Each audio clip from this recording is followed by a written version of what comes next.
Olá pessoal! No vídeo de hoje a gente vai responder uma pergunta que a gente recebeu aqui no canal a respeito da causa da alopecia frontal fibrosante, né? Então o que causa a alopecia frontal fibrosante? Mas antes da gente começar, lembrar que o nosso canal fala de dermatologia, em especial de problemas capilares. Então se você se interessa nesses assuntos, não deixe de se inscrever. Se você gostar do nosso conteúdo, não deixe de curtir, de compartilhar, porque isso nos ajuda a chegar a muito mais pessoas. Combinado? Muito bem, então, antes da gente falar das possíveis causas da alopecia frontal fibrosante, é interessante a gente entender um pouquinho da história desse problema. Isso vai nos ajudar a entender quais causas poderiam estar associadas com o surgimento da alopecia frontal fibrosante. Porque a alopecia frontal fibrosante é uma entidade, é um problema que foi descrito, a gente pode considerar como bem recentemente. Ela foi descrita na década de 90. A gente tem vários vídeos aqui no canal falando a respeito da alopecia frontal fibrosante, mas desde a sua descrição, ela já tem um padrão muito característico. Ela leva a uma perda capilar, principalmente na região da frente, na região da lateral, na região das têmporas, perda de sobrancelha. E essa perda é o que a gente fala de cicatricial, ou seja, o cabelo que caiu não volta a crescer mais. E ela acomete principalmente mulheres após a menopausa. Ela pode acontecer em mulheres mais jovens, ela pode acontecer em homens, mas ela é muito mais frequente em mulheres após a menopausa. Muito bem, essa entidade foi descrita então na Austrália na década de 90 e durante muito tempo então ela foi considerada como mais um problema raro que nós tínhamos que levava a uma perda definitiva de cabelo. Existem outras alopecias cicatriciais que também são raras e incomuns e dentre elas ali a gente tinha a frontal fibrosante. Mas a coisa começou a mudar de figura principalmente a partir de 2010. E o que eu quero dizer com mudar de figura? Para vocês entenderem um pouquinho melhor. Eu me formei em 2004, eu fiz 2 anos de especialização em clínica médica, em 2007 eu comecei a minha especialização em dermatologia. E nessa época então, que eu já estava totalmente envolvido aí o período integral com a dermatologia, era muito raro da gente ver um paciente com frontal fibrosante. Ela era realmente incomum, era uma coisa fora do habitual.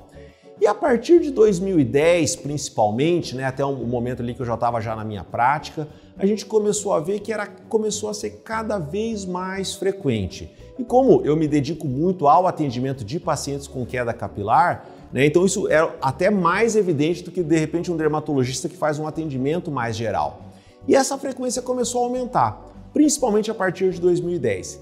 E ela aumentou muito. Hoje em dia, eu tenho pacientes com frontal fibrosante com esse diagnóstico diariamente na minha clínica. Não raramente eu atendo mais de 1, 2, 3 pacientes por dia com diagnóstico de alopecia frontal fibrosante. Então, ela está se tornando muito frequente. Claro que ela ainda é muito menos frequente do que o processo de calvície ou mesmo do que o eflúvio telógeno, que são situações muito comuns no dia a dia, mas de uma entidade que a gente quase nunca via para hoje observar quase que todos os dias, é um aumento muito expressivo.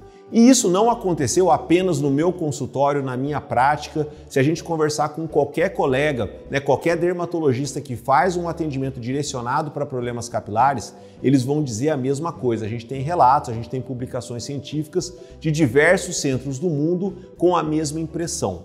Ou seja, é uma entidade que não existia antes, ou se existia era muito rara, que até passava despercebido.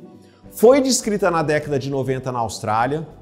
Durante um bom tempo ainda, ela era muito incomum e nos últimos 10 anos, principalmente, ela tem se tornado cada vez mais frequente. E por que eu contei essa história para vocês? Porque isso vai nos ajudar a entender um pouco o que pode estar relacionado com o surgimento da alopecia frontal fibrosante. A verdade é que a gente ainda não sabe por que a alopecia frontal fibrosante acontece. Então, a causa exata da alopecia frontal fibrosante, a gente não sabe. Porém, a gente conhece alguns elementos que estão associados com a frontal fibrosante. E o primeiro deles, que está muito bem determinado, é um componente genético, ou seja, as mulheres que têm alopecia frontal fibrosante têm uma predisposição genética para desenvolvê-la, né? Um grande estudo que foi publicado aí alguns anos atrás, que a gente chama de estudo de associação genômica ampla, que foi realizado na Europa, com população da Espanha, com população da Inglaterra, observou que realmente as pessoas que têm frontal fibrosante têm alguns genes em particular aí numa frequência mais alta, ou seja, uma predisposição para o desenvolvimento da alopecia frontal fibrosante.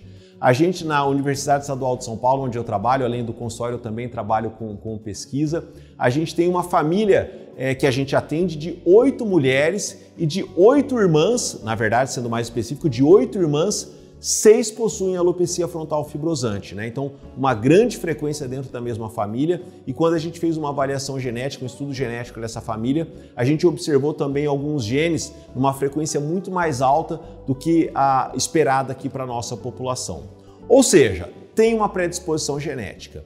Porém, a predisposição genética não explica por que ela está se tornando mais frequente. Vocês concordam comigo? Se o problema fosse puramente genético, a frequência na população não teria uma grande mudança.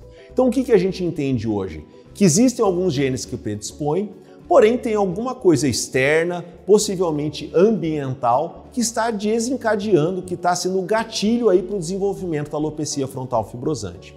E diversos estudos tentando avaliar causas aí já foram realizados. A maioria desses estudos é o que a gente chama de caso controle. Então a gente pega um grupo de mulheres com frontal fibrosante, eu digo mulheres porque é muito mais frequente em mulheres, mas poderia ser em homens também, e um grupo de pessoas sem frontal fibrosante, e a gente pergunta, né, o que come, o que faz, com o que trabalha, onde mora, quais são os hábitos de vida, para ver se tem uma grande diferença. E em muitos desses estudos a gente encontrou algumas diferenças. Por exemplo, alguns estudos mostraram que pacientes que têm frontal fibrosante aplicam protetor solar com mais frequência do que pacientes que não têm frontal fibrosante. Nós fizemos um estudo desse aqui no Brasil, né, um grupo de pesquisadores aqui do Brasil, eu tive a honra de participar desse estudo, a gente conseguiu entrevistar mais de 400 pacientes com frontal fibrosante, observem que é um número bem grande, né, e comparamos isso com controles, pacientes que não tinham frontal fibrosante, tinham outros problemas capilares, e nesse nosso estudo, por exemplo, o uso de alisamento com formol, de alisantes com formol, foi mais frequente no grupo de pacientes que tinham frontal fibrosante. Agora, qual que é o cuidado que a gente tem que ter? O fato das pacientes com frontal fibrosante, em alguns estudos, por exemplo, passarem mais protetor solar, ou no nosso estudo aqui fazerem mais alisamento com formol, isso não necessariamente quer dizer que esses elementos são a causa da frontal fibrosante. Até porque muitos pacientes desse grupo aqui, né, que tinham frontal fibrosante, não aplicaram protetor solar ou mesmo não fizeram uso de formol, então não explica todos os casos, e mesmo se fosse essa situação, como a gente simplesmente pergunta se a pessoa faz uso ou não daquela substância ou fez uso ou não daquela substância após o diagnóstico, é difícil dizer ao certo se aquele elemento foi a causa. Alguém poderia dizer, a paciente que tem frontal fibrosante, ela tem porque ela passou mais protetor solar, ou no caso da frontal fibrosante, a gente sabe que pode aparecer algumas bolinhas no rosto, algumas manchas. Será que não foi por causa dessas manchas que ela começou a passar o protetor solar? Enfim, esses estudos são interessantes, eles levantam hipóteses. É bem provável que a gente tenha um elemento externo desencadeando a frontal fibrosante, mas a gente ainda não tem nenhum dado concreto para orientar uma pessoa a não usar protetor solar ou não ter um hábito específico de vida pelo risco de frontal fibrosante. Claro, no exemplo que eu dei, alisamento com formol não deveria nem ser feito, né? Então ninguém deveria estar fazendo. Mas tirando esse exemplo, a gente ainda não tem isso muito claro com relação à frontal fibrosante. Um outro elemento importante é o hormonal. Por quê? Acomete muito mais mulheres e principalmente após a menopausa. Então, tem algum gatilho hormonal aí envolvido com a frontal fibrosante. Um outro dado interessante, a dutasterida, que é um medicamento que inibe a conversão da testosterona em dihidrotestosterona, que é o DHT, a gente usa ela para o tratamento da calvície, para o tratamento da calvície masculina, para o tratamento de problemas prostáticos. Ela se mostra bastante eficaz em controlar a progressão da alopecia frontal fibrosante. E é um medicamento que vai ter ação, em última instância, hormonal. Então, esse componente hormonal está presente, porém a gente ainda não consegue juntar todo esse quebra-cabeça. Na verdade, essa ação da dutasterida, com esse elemento de uma maior frequência na menopausa, exatamente como tudo isso se correlaciona, a gente ainda não sabe. Mas que certamente tem um elemento hormonal por baixo aí do desenvolvimento da frontal fibrosante, é muito provável que tenha. Um outro dado interessante é que são a presença das doenças autoimunes. Então, quando a gente fala de doenças autoimunes, existem inúmeras doenças autoimunes. Eu vou dar o exemplo aqui do hipotireoidismo, que é um problema muito frequente. Quando a gente avalia pacientes com frontal fibrosante, a gente observa o hipotireoidismo numa frequência muito maior do que na população geral. Isso vale também para outras doenças autoimunes. Não temos elementos para dizer que a alopecia frontal fibrosante é realmente uma doença autoimune, né? A gente tem, no grupo das doenças autoimunes, a gente tem, por exemplo, o hipotireoidismo, o lúpus, alguns tipos de reumatismo, né? Todas estão nessa família em que a própria imunidade do organismo ataca uma região do corpo. Então, no caso do hipotireoidismo seria a tireoide, no caso das artrites, as juntas, ou no caso, por exemplo, do vitiligo, o melanócito, que é a célula que produz o pigmento da pele. A frontal fibrosante não é caracteristicamente uma doença autoimune, até o que a gente sabe agora, mas ela tem uma associação com outras doenças autoimunes e a gente também tem que ficar atento para isso. Então, pessoal, vocês veem que é um tema extremamente complexo. Muita pesquisa científica está sendo feita para estudo da alopecia frontal fibrosante, mas eu entendo que a gente ainda está um pouquinho longe de entender desses elementos quais realmente são cruciais para o desenvolvimento da alopecia frontal fibrosante. Agora, uma coisa que nos chama muito a atenção e é um grande diferencial dela em relação aos outros problemas capilares que a gente tem.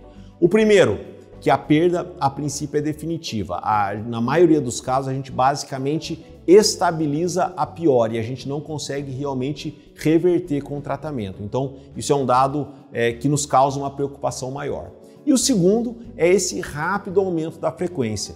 Hoje, se alguém me contasse há 10 anos, se alguém há 10 anos me falasse que a gente teria casos de frontal fibrosante quase que diariamente na nossa prática, eu com certeza não acreditaria. E é a nossa realidade atual. Claro, eu temo até que no futuro esse aumento da frequência continue acontecendo e por isso que é fundamental a gente identificar precocemente. Então, principalmente mulheres próximas à idade da menopausa, percebendo uma rarefação das sobrancelhas, percebendo perda de cabelos na região da frente. De repente não é nada, de repente é um outro problema, mas nesses casos você deve ser avaliado o quanto antes para que, caso seja frontal fibrosante, a gente realmente identifique e comece o tratamento o quanto antes. Como eu falei para vocês, casos familiares são frequentes, então outra coisa que eu oriento as minhas pacientes, as pacientes que têm frontal fibrosante, fique atento com as outras mulheres da família, as irmãs, mãe, filha. Eu comentei até dessa família em que múltiplos membros são acometidos. Isso não é tão frequente, mas nesse estudo que eu comentei com vocês, que a gente entrevistou mais de 400 pacientes aqui no Brasil, 10% das pacientes tinham algum familiar com frontal fibrosante. Então, é um dado relevante, vale a pena, porque muitas vezes a gente tem a oportunidade de fazer uma identificação realmente precoce. É isso, pessoal. Nos vemos no próximo vídeo.